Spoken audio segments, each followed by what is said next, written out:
আমার জন্মদিনে আমার মিসেসের নিজের হাতে তৈরি করা রান্নাবান্না এবং যে থালাগুলোতে সাজিয়েছে ও নিজের হাতেই এগুলো প্রিন্টিং করেছে।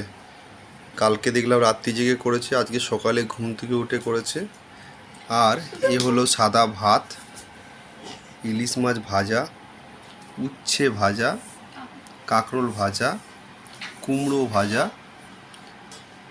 বেগুন ভাজা, পটল ভাজা, আলু ভাজা, এটা হচ্ছে গন্ধরাজ লেবু আর নুন।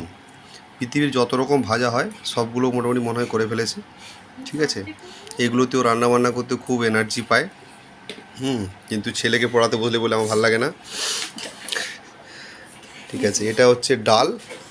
এটা ডালটা মনে হচ্ছে ওই কাজু ফাজু দিয়ে ডালটা বানিয়েছে। তারপর হচ্ছে পটল চিংড়ি, চিংড়ি বেশি দেখতে পাচ্ছি। তারপরে হচ্ছে এটা হচ্ছে কাটাপোনা, তারপরে হচ্ছে পমফ্রেট, তারপরে হচ্ছে ওটা ইলিশ, তারপর ওটা হচ্ছে খাসির মাংস, তারপর হচ্ছে আমের চাটনি, কাঁচা আমের চাটনি সর্ষে দিয়ে, আমার খুবই প্রিয়, আমার খুব ভালো লাগে খেতে।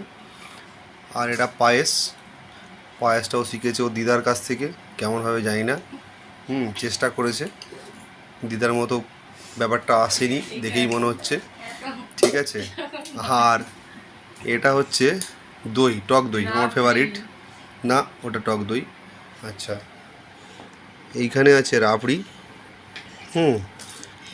আচ্ছা, তারপর ওটা আমার ছেলের খুব পছন্দ, ওটা ছেলের দিকেই যাবে।